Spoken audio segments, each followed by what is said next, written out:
So welcome to session 6 of our video series that we're looking at some employability topics. So this afternoon session, we're going to be looking at a bit about what it means to be an employee and potentially also own your own business and the difference, pros and cons between those two as well. So we've got Rob Knowles from Kuba and we've got Alex Wright from Napton Wright with us again today, but we're also joined from Complete Careers. We've got John Ambrose as well. So John, we've had an introduction from Alex and Rob already. Can you just give us a bit of an overview about your company and a bit about what you do as well?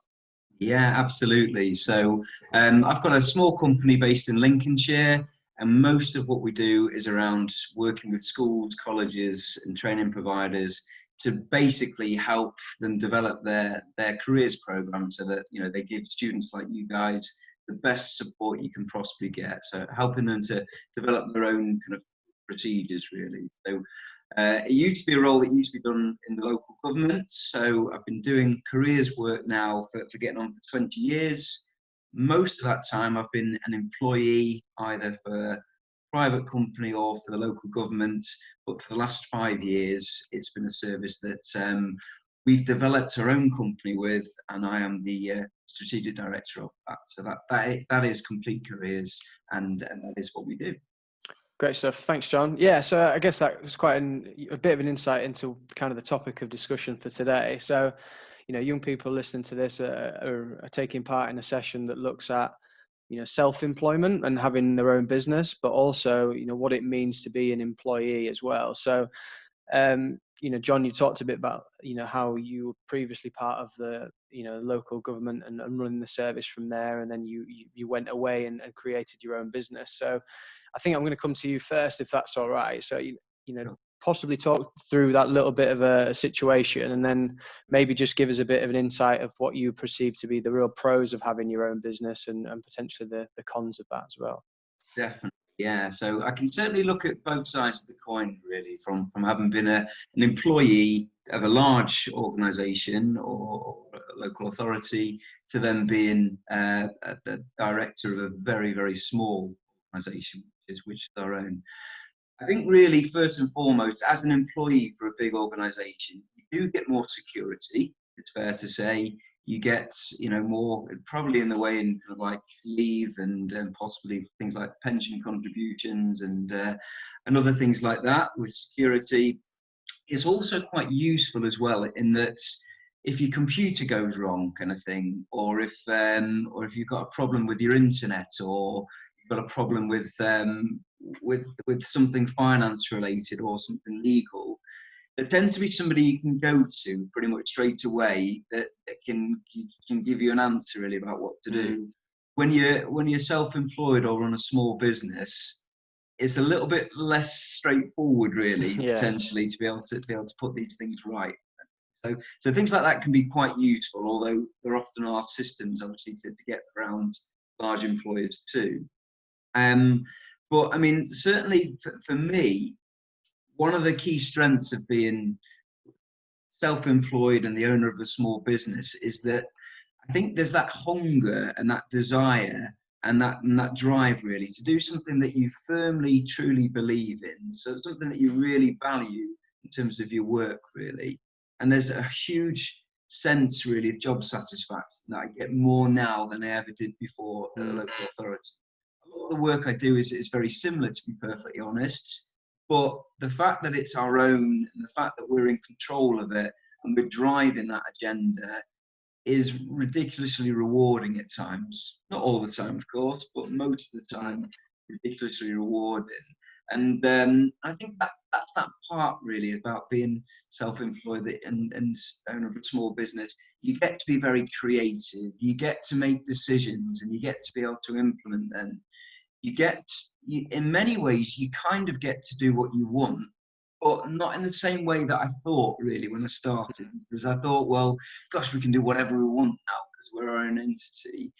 The reality is, obviously, you've got to be governed by your customers and the stakeholders that you work with, really. So, and often it can be just as frustrating, really, because you're reliant on certain business strands, kind of thing. So you have to whistle to their tune sometimes, really, and it might not necessarily be exactly what you want to do.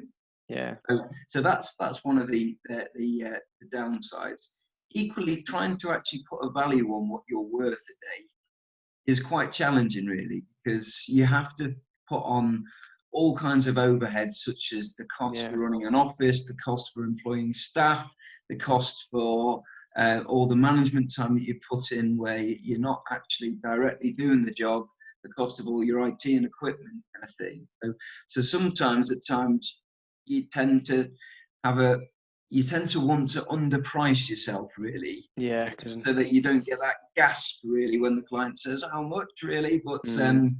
But realistically, it has to be. You have to be comfortable with the value of your own worth, really, to be able to Yeah. succeed. No, that's yeah, really good insight, that, John. I appreciate that. I'm going to come to you, Alex, next, because I know that you previously worked for Facebook, which I think will be a company that everyone, you know, listening will be familiar with.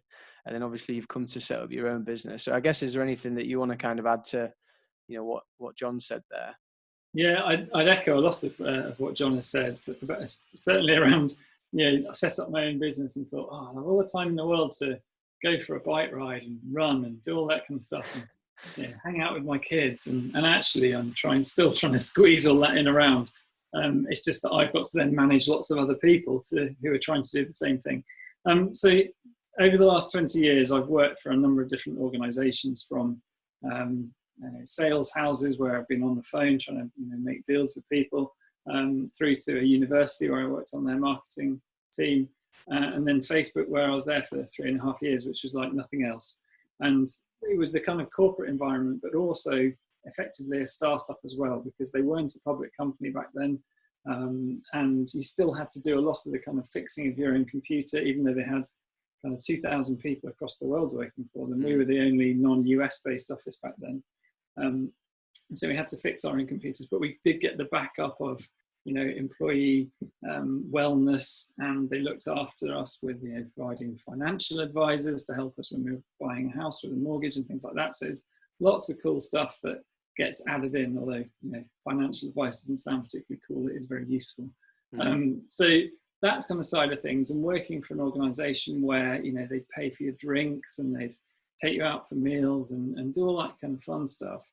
Then to set up on my own, and it's now my corporate credit card that has to pay for the team drinks and, you know, client entertainment and things like that.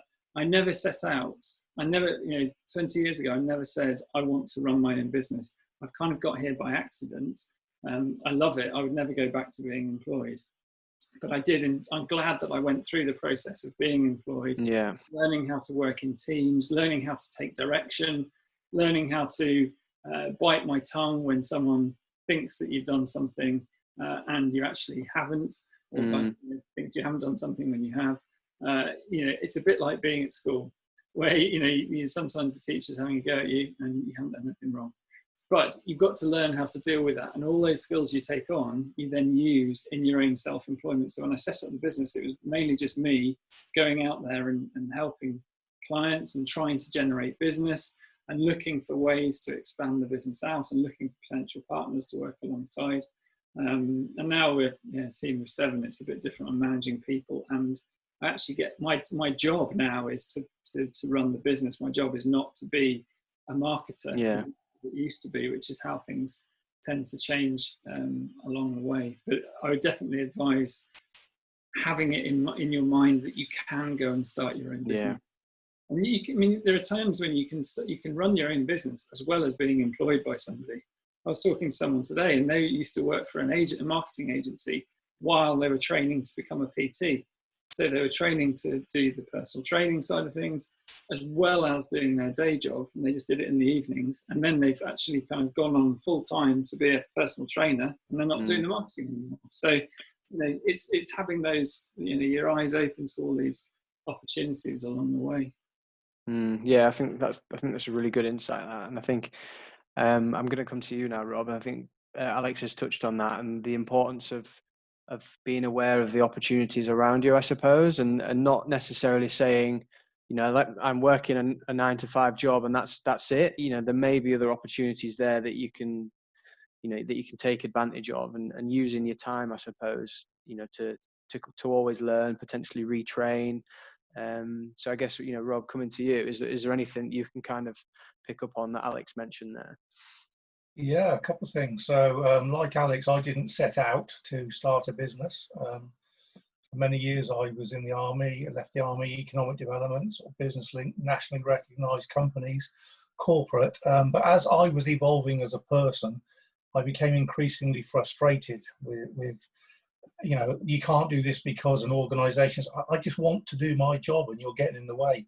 Now, it never led to any kind of silliness or fisticuffs or kind of interactions with HR, but there was a frustration. So I completely get what John says about you're in charge of your own destiny. I know that they weren't the words you used.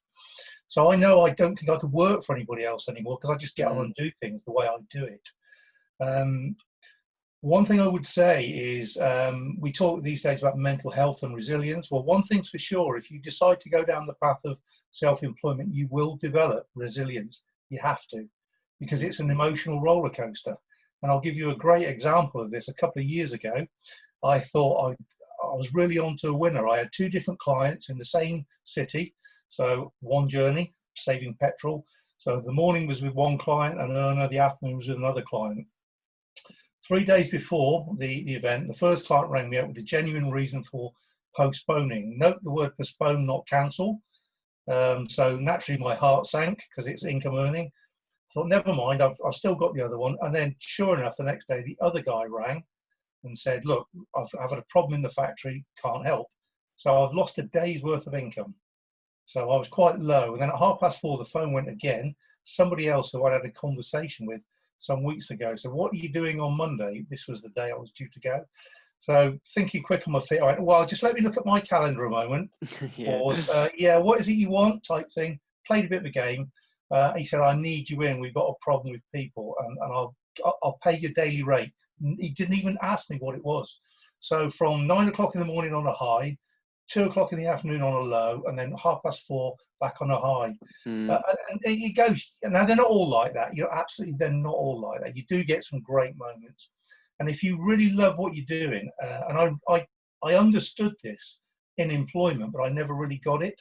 When you love what you do and you see a product that you've developed, whether it be a person, whether it be helping a business, whatever you're doing, and they get it, there's a really great sensation inside. It really is good. Yeah. So it's not necessarily about money, although that helps a lot.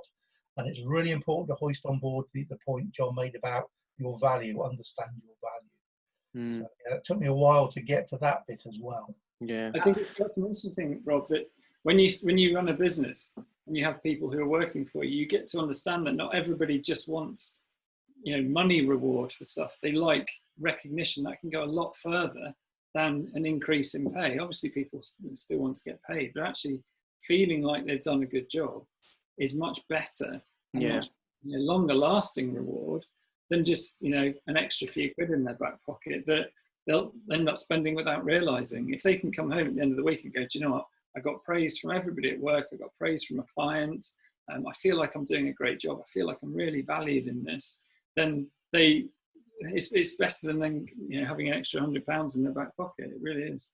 I think, just picking up on what Alex and Rob are saying there, I think a couple of things just to summarise it for me really, is that, certainly one thing that Alex mentioned before is that, obviously Alex's background is more kind of around media, Rob's is more around business development and things like that, and armed forces.